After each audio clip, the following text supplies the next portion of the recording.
नमस्कार किसान भाइयों, कैसे हैं आप सभी। तो आशा करता हूँ सभी मज़े में होंगे। तो किसान भाइयों, आज की जो वीडियो है वो काफ़ी हेल्पफुल रहेगी आपके लिए, काफ़ी इम्पोर्टेंट भी होने वाली है। आज इन ट्रैक्टरों के बारे में कम समझ के हम ये समझने वाले हैं कि इन दोनों मॉडल्स में से आपके लिए कौन सा बेस्ट रहेगा। अगर इस मॉडल की बात करूं तो ये एकदम बेसिक मॉडल है 241 का 241 का एकदम बेसिक मॉडल रहने वाला है ये। और ये जो मॉडल है वो एकदम लेटेस्ट वाला रहने वाला है जिसका नाम है सोना प्लस। दोनों ही ट्रैक्टर सेम एचपी के हैं। आज का मेन मोटो यही था कि कई किसान भाई कंफ्यूज हो रहे हैं कि हमारे लिए कौन सा बेस्ट है।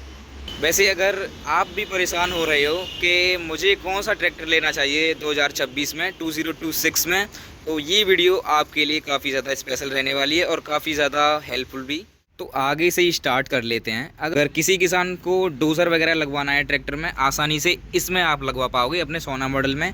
और ऐसा कुछ सिस्टम हमें वहाँ बिल्कुल भी नहीं देखने को मिलता। अपने बेसिक मॉडल में देख सकते हो, जो पुराने वाला हिस्सा था वही देखने को हमें यहाँ मिल जाता है।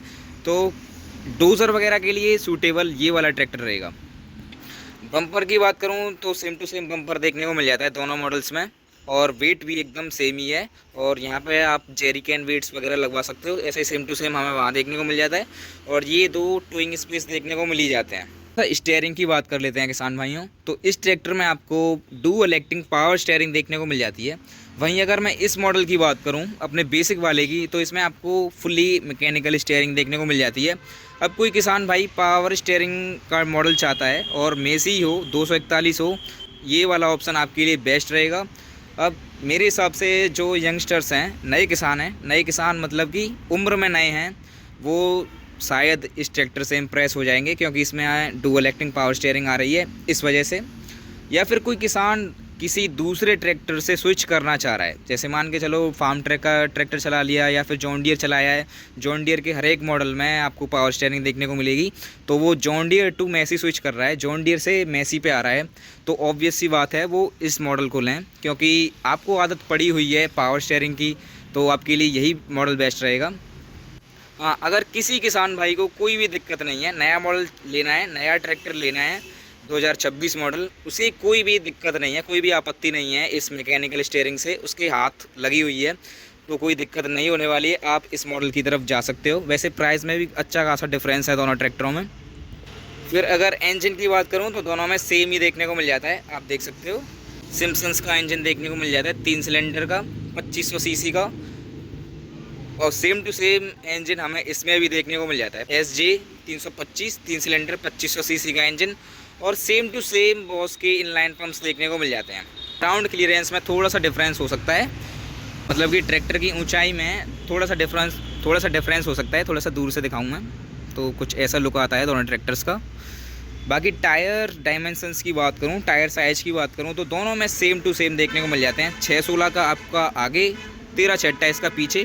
सोना में भी 616 का आपका आगे और पीछे 1328 का। थोड़ा सा कंटिन्यू रखते हैं वीडियो को।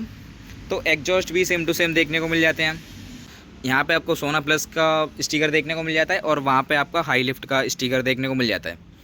अब कई किसान भाई सोच रहे होंगे कि इसमें एक और मॉडल आता है वो ऑयल ब्रेक वाला, उसमें भी ऊंचे पायदान होते हैं, वो क्यों नहीं रखा। तो कहीं ना कहीं सोना प्लस ने वो कमी पूरी कर दी है, हमने एक और मॉडल नहीं बढ़ाया है। सोना प्लस में ही काउंट होगा वो भी, बस उसमें डिफरेंस ये है कि आपकी पावर स्टीयरिंग नहीं है, ये डिफरेंस था। तो हमने ये सोचा वीडियो ज़्यादा लंबी हो जाएगी तो सोना को ही रखते हैं। फिर पेडल्स वगैरह की बात कर लेता हूँ। तो पेडल्स आपको यहाँ पर एकदम अपडेटेड देखने को मिल जाते हैं। पुश टाइप पेडल्स रहने वाले हैं। पुश टाइप पेडल्स इसमें भी देखने को मिल जाते हैं, बट टेक्नोलॉजी काफ़ी ज़्यादा पुरानी है। ड्राइवर को काफ़ी ज़्यादा एफर्ट पे करने पड़ सकते हैं। देखो यूज़र एक्सपीरियंस बताऊँ तो वो वाले काफ़ी ज़्यादा इफ़ेक्टिव हैं आपके, और इफ़ेक्टिव इन द सेंस के आसानी से लग भी जाते हैं। अब इनमें क्या दिक्कत आती है, थोड़े से पुराने होते हैं तो अपनी वर्किंग थोड़ी सी भूल जाते हैं ये, वैसे ये भी अच्छे हैं। अब इनमें क्या रहता है, बेसिकली जो ड्राइवर है उसे नीचे की तरफ इसे प्रेस करना होता है और कई केसेस में एकदम वो खड़ा भी हो जाता है। लगता है कि मतलब कि सीट पे से पूरा वेट हट ही गया है, इन्हीं पे आ गया हो। बट यहाँ पे थोड़ा सा सिस्टम अलग रहता है, बिल्कुल नीचे नहीं लग रही ताकत, थोड़ी सी साइड्स में आ जाती है, तो इस वजह से इनकी जो वर्किंग है वो इफेक्टिव है। अब थोड़ा सा बात कर लेते हैं आपकी ब्रेक्स की। तो इसमें आपको ड्राई ब्रेक्स देखने को मिल जाते हैं और इसमें आपको ऑयल ब्रेक्स देखने को मिल जाते हैं, मतलब कि ऑयल इमर्स्ड ब्रेक्स, तेल में डूबे हुए ब्रेक्स। अब देखो मेंटेनेंस की बात करूँ तो इनका मेंटेनेंस थोड़ा सा ज़्यादा रहेगा ऑयल वगैरह को लेके, और इनका मेंटेनेंस 1% भी नहीं है। अब कई किसान कहते हैं कि हम ऑयल ब्रेक की तरफ क्यों जाएं, तो आपको जाना चाहिए इस वजह से, क्योंकि अब मान के चलो आप खेत में चला रहे हो ट्रैक्टर को, ऑब्वियस सी बात है खेत में ही चलेगा, बट आप एक चीज़ नोटिस करते होंगे, और यहाँ पर मेरी बात से दोनों किसान भाई सहमत होंगे, दोनों कौन से, कि जिनके पास ड्राई ब्रेक्स वाला भी है और जिनके पास ऑयल ब्रेक वाला भी है, अगर ये वीडियो वो सुन रहे हैं तो। कैसे कि जैसा आपका ट्रैक्टर शुरू में चलता है वैसा आपका लास्ट तक नहीं चलेगा ड्राई ब्रेक्स वाला, कहीं ना कहीं एक साथ लग जाती है ब्रेक, या फिर काफ़ी ज़्यादा टाइम ले लेती है ब्रेक लगने में, ये दिक्कत आती है आपकी ड्राई ब्रेक्स में। अब ऑयल ब्रेक्स में क्या रहता है, ऑयल ब्रेक्स में आपकी जो ब्रेक्स हैं, मतलब इनिशियली जैसी चल रही थी, शुरू में जैसी चल रही थी, वो आपकी लास्ट तक वैसी चलती हैं। आप प्रेस करिए वैसा ही रिस्पॉन्स आएगा जैसा आपका शुरू में आ रहा था। अब इनका क्या रहता है, ये काफ़ी ज़्यादा गर्म हो जाती हैं क्योंकि ये एकदम ड्राई हैं, और इनमें आपका ऑयल इमर्सन बना रहता है, इस वजह से इनका टेम्परेचर मेंटेन रहता है, और इनका टेम्परेचर काफ़ी बढ़ जाता है, तो ये खुद कंफ्यूज हो जाती हैं कि कमांड आ रही है ब्रेक लगानी है या फिर नहीं। तो इस वजह से इनकी या तो जो वर्किंग है वो काफ़ी रैपिड हो जाती है, मतलब कि काफ़ी जल्दी लग जाएंगी, या फिर ये काफ़ी टाइम लेंगी लगने में, तो ऐसे इनकी जो वर्किंग है वो अफेक्ट कर जाती है। तो इस केस में आपकी जो ऑयल ब्रेक्स हैं वो काफ़ी सही रहती हैं। फिर पेडल्स वगैरह भी आपको अपडेटेड देखने को मिल जाते हैं, ये काफ़ी सही चीज़ है, और 2026 आ गई है तो कुछ तो अपडेट बनता है। बाकी अगर किसी किसान को थोड़ी सी बजट को लेके प्रॉब्लम है तो वो इस ट्रैक्टर की तरफ जा सकता है। अब थोड़ा सा गियर बॉक्स वगैरह की बात कर लेते हैं किसान भाइयों। तो अगर मैं सोना प्लस की बात करूं तो R2413 मतलब कि 8+2 का ऑप्शन देखने को मिल जाता है, 8 फॉरवर्ड के लिए 2 रिवर्स के लिए। अपने बेसिक मॉडल की बात करूं तो बेसिक मॉडल में भी आपको same to same 8 forward 2 reverse, मतलब 8 फॉरवर्ड के लिए 2 रिवर्स के लिए देखने को मिल जाते हैं। गियर बॉक्स में कोई भी चेंजेस नहीं होने वाले, आपको सेंटर शिफ्ट देखने को मिल जाती है दोनों ट्रैक्टर्स में। काफ़ी अच्छा खासा डिफरेंस बताने वाला हूँ, वो है सीट का। अब कई किसान इसको सीरियस नहीं लेते, बट अगर काफ़ी लंबे समय तक चलाते हैं ट्रैक्टर को, हाँ वो समझने की कोशिश करेंगे इस चीज़ को। अब देखो सबसे ज़्यादा जो आपका इम्पोर्टेंट फैक्टर है वो ये चीज़ रहती है, इसमें आपको नॉन एडजस्टेबिलिटी देखने को मिल जाती है, मतलब आप इसे एडजस्ट नहीं कर सकते। और अगर मैं इस ट्रैक्टर की बात करूं तो इसमें आपको एडजस्टेबल सीट देखने को मिल जाती है। अब इसमें आपको बैक सपोर्ट काफ़ी प्रॉपर देखने को मिल जाता है। अगर कोई किसान भाई लंबे समय तक ट्रैक्टर को चलाता है तो उसकी जो बैक है वो दुखेगी नहीं। अब इसमें क्या रहता है, काफ़ी लंबे समय तक ट्रैक्टर को चलाते हैं किसान भाई और यही परेशानी करते हैं, मैं अपने एक्सपीरियंस से बता रहा हूँ कि उनकी जो बैक है वो दुखने लगती है इस वजह से। अब नॉन एडजस्टेबल है ये, तो आग अपनी हाइट के हिसाब से जो किसान है वो आगे पीछे भी नहीं कर पाता, तो काफ़ी ज़्यादा परेशानियाँ रहती हैं।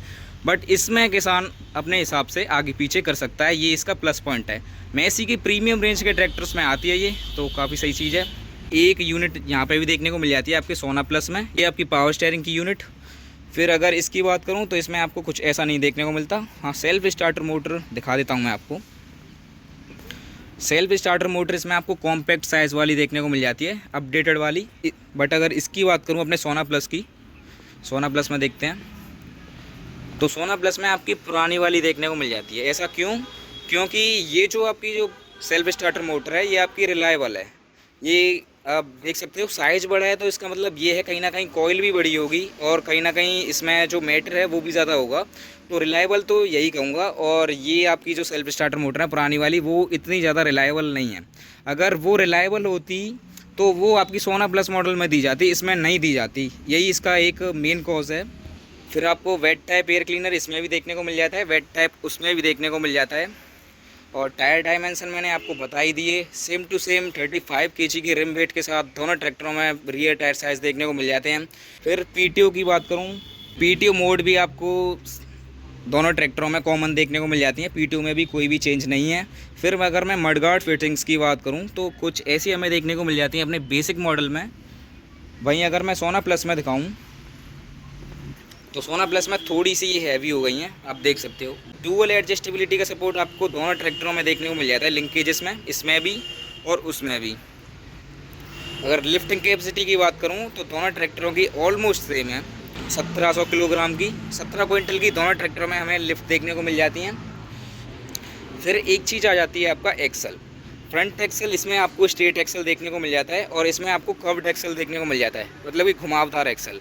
अब कई केसेस में क्या रहता है, इस चीज़ से भी आप एग्री करेंगे, इससे आपके कम कोने बचेंगे, हेयर वगैरह की बात कर रहा हूँ मैं, और इससे आपके ज़्यादा कोने बचेंगे, मतलब कि ये आपका ज़्यादा जगह लेगा मुड़ने में और ये आपकी कम जगह लेगा मुड़ने में। तो ये काफ़ी ज़्यादा इंपॉर्टेंट फैक्टर है अगर आप ट्रैक्टर ख़रीद रहे हो उस चीज़ में।